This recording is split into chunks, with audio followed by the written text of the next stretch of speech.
beautiful rise and shine to our friends of the US of A and whatever time it is around the world tuning in to the Andrew Lake Podcast. Very glad to be with you. Smell the silence. I'd like to share with you just one thing from my bucket list. Coming up, I've also got a little anecdote about how you fill up a water bottle. A bit random, but insightful nonetheless, with just the micro echoing the macro. It is a beautiful time to be alive. I just cannot believe we have got the energy bursting. You never know when the love is going to come. Why don't more people feel the love? Why aren't you feeling the love? I give you permission right now to feel the love, to see the beauty of the day. We also had Simon Marcinski write into the podcast. He replied to one of my messages. So thank you very much, Simon, for sending some feedback. I always love to hear from listeners. He writes, "Hey Doster, great to hear and looking forward to new episodes. Till today, I haven't found any more interesting podcast for me, so waiting. Yes, well, sorry about the delay. It is quite a delay. It does take some time, you know. These things percolate. You can't rush beauty." He continues, "I am great. I've just started to study in the Academy of Music in Poland at the age of 30 on a jazz piano, continuing to work on classical music, started learning counterpoint and have some great projects running, audio-visual experience with an amazing visual artist based on my music and making a scenography for a movie. Scenography? I actually don't know what that is. Is that like the sound art or the sound effects or something like that? I'm not sure what that is. I'll have to YouTube that, Google that." Simon continues with his letter.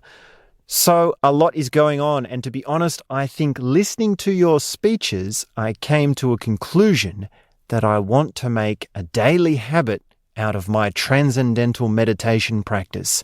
And wow, that change I experience is really unbelievable. I walk through life mostly filled with euphoria and boundless enthusiasm, experiencing also all the spectrum of emotions. But that started to be like a great game, having fun, so much experiencing the full spectrum. So thank you for your influence, Doster. Sending me working on a Beethoven sonata. Started to play at 20 years old, so a lot to go, but still, love the work. Can't wait to hear from you, Simon." That's lovely, Simon. Thank you so much for writing in. I think we can listen to some of your piano music. So we can just put on some of that. We'll have a little bit of a listen. Sounds good.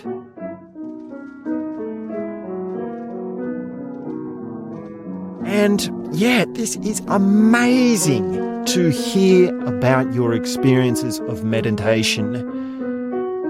The boundless enthusiasm, the full spectrum of emotions. Mate, I know exactly what you are talking about, even though I know how indescribable these moments are. When you walk the path of meditation, your whole idea, your whole sense, your whole approach to experiencing changes. There really is no way to overstate how powerful a daily meditation practice can be. There is just so much to discover about your mind, your body, your emotions. And I really do ask myself, why don't more people know about this? Why don't more people get it? And of course, I mean, people have heard of meditation. People know about meditation in the same way that they know about working out and they know about yoga and they know about music performance and all that good stuff. But do you really know it, right? Like, do you get it? Like when you're in it, when you actually do it, when you actually walk the path, when you are actually on it, having it firsthand. And that's a different kind of knowing. Knowing is a lot like experiencing in that it evolves as you evolve. Your sense of what it means to know something evolves. And of course, at some point on your path, you're going to be saying, I don't know it in an intellectual sense. I know it in an experiential sense. And of course, knowing in an experiential sense is far more profound, far more intimate than knowing in an intellectual sense. So thank you very much for writing in, Simon. That's great to hear from you and to hear from Poland. Shout out to Poland.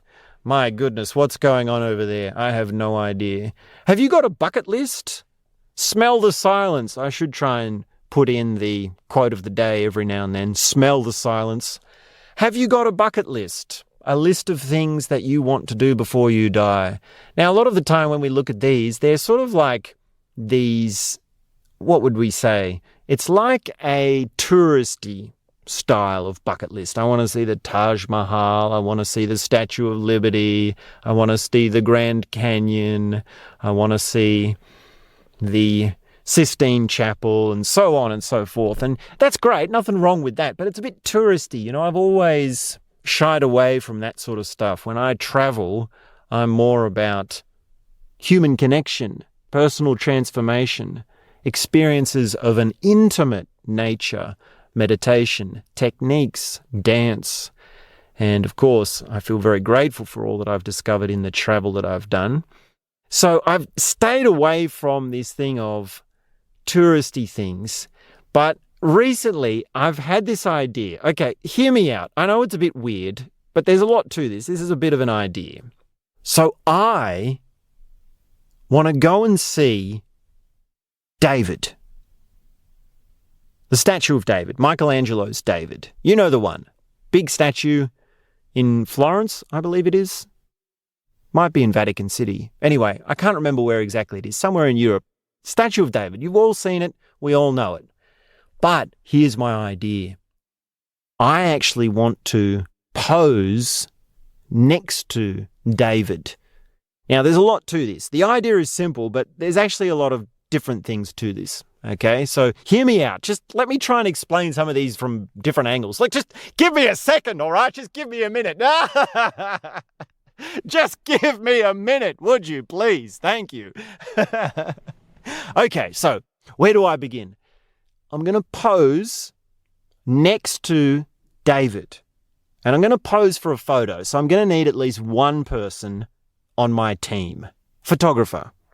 And I'm going to pose in the exact same way, so the exact same posture, same hand position, same tilt of the head. So I'm going to have to practice.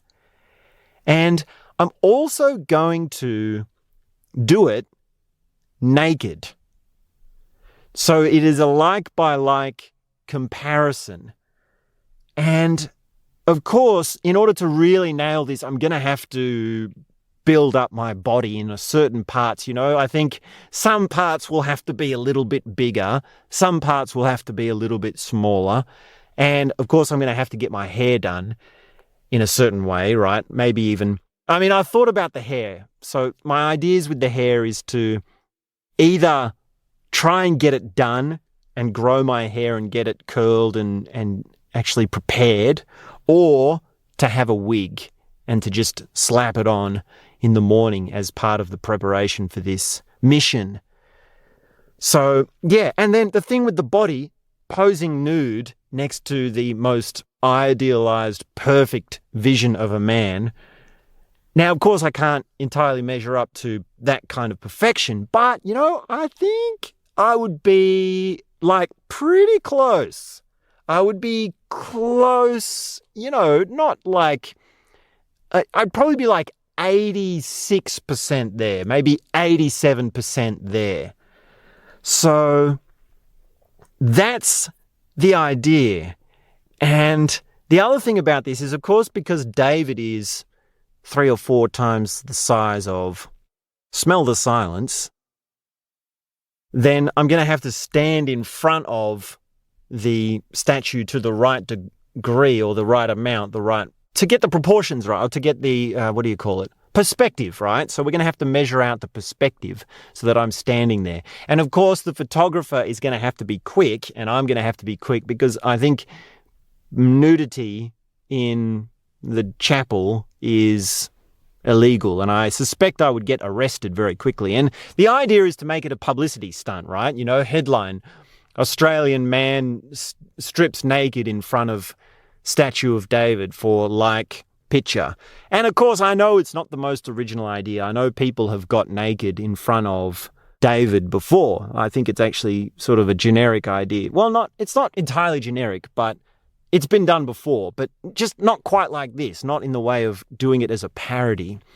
So that's one side of the idea. That's what I would like to do. And I think I would need a team. I would need a bodybuilding coach, a mime coach for getting the position right. And I would definitely need a photographer. And then I would need a hairstylist and a body stylist. So I would also need to go hairless to prepare. And another idea I had was to even do body paint. So that's one half of it. Now, another side of it was, instead of posing in front of the actual statue of David, my idea was to go to a green room. So this would be like a film studio or a photography studio where they have green screens. And there I would pose as David, and then we would put me into the, what's it called? The background, right? You would just Photoshop and digitally construct the image of me either standing where David is standing or with me standing as a comparison to David. And another thing that would be good with that is if we had the studio, if we had the photography green room, then we could take our time with makeup, and we might even be able to do body paint. So my idea with the body paint would be to make it the same color as the color of marble. So it would be a color by color comparison. That's my idea. That's my bucket list. You know, like some people put seeing the statue of David on their bucket list. Well, on my bucket list, I've got posing naked in front of the statue of David. And I would do it as a publicity stunt to promote the podcast, and everyone would be looking up the Andrew Lake podcast to see who this guy is. And I would also be selling the images on OnlyFans and making lots of money off the uncensored comparison photos. So, yeah.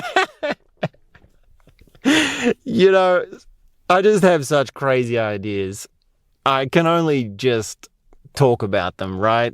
I mean, to have people on side and to actually do this, I mean, Holy Mother of Mary, smell the silence.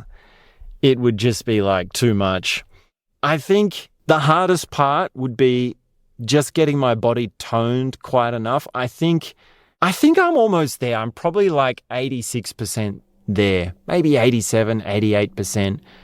And then having a photographer who actually has the skills to manipulate the image and see in frame a comparison, because the photographer is also going to have to direct me by a comparison of, oh, move your elbow a little bit this way or turn your head a little bit this way and these sorts of things. Not to mention a photographer that is crazy enough to go in there and to work quickly enough to get the photo and make it happen before we get arrested. I don't know. It would be pretty tricky. Like, security would be pretty strong, I think. We'd have to pick the time of day. So, yeah, I don't know how security is on the statue of David, but... And I mean, apart from all that, apart from this crazy idea, I really actually would like to smell the silence and just see David as himself. I mean, Michelangelo, like, did you know he was gay? I mean, not that that's got anything to do with anything, but it sort of does have something to do with it, because you probably did need to be gay to make the perfect man.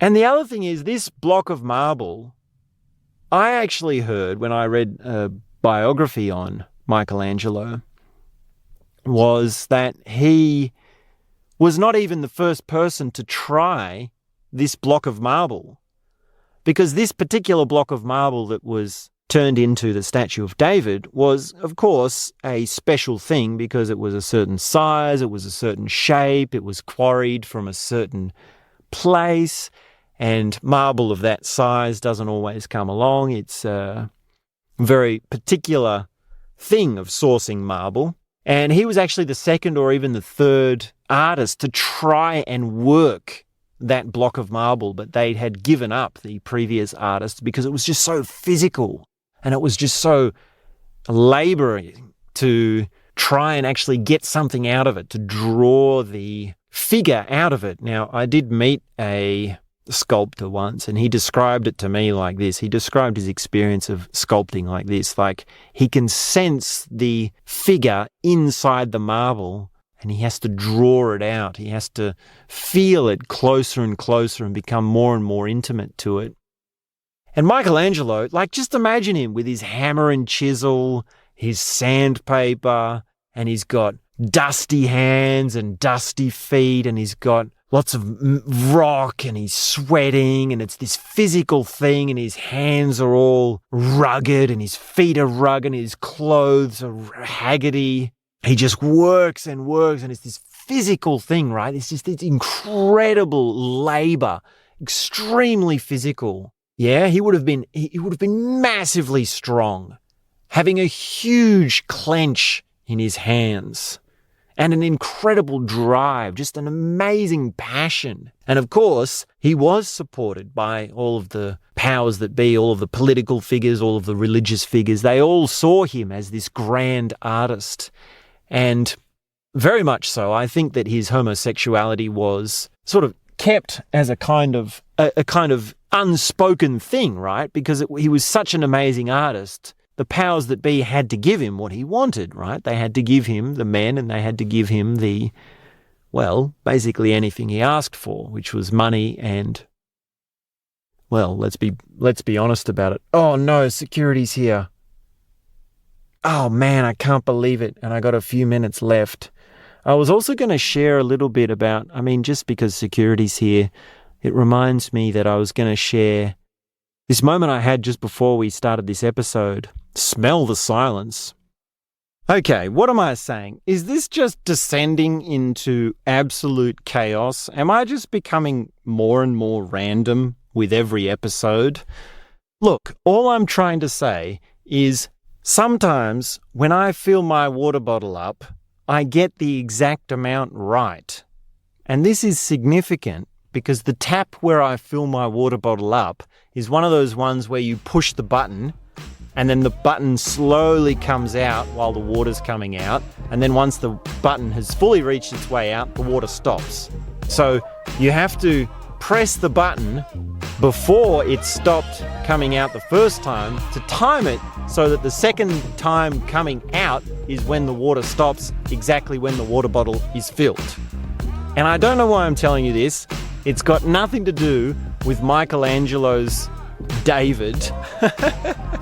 It's got nothing to do with Simon Marcinski in Poland, and it's got nothing to do with Smell the Silence, which is the quote of the day. Now, I'm not going to talk about the quote of the day because what can be said about silence? It depends who you ask, of course. There are many people that have said amazing things about silence. But for today, I think we're just going to leave it with what we've got. Thank you very much for tuning in. I hope you have a gay old time today, tomorrow, and every day. Keep on creating your art. Keep on meditating. Keep on walking the path. Thank you very much for that. Hope you have a beautiful day. Enjoy your times. Stay safe. Stay cute. Stay beautiful. And we'll be back very soon with more. Thank you so much. Have a beautiful day. See ya.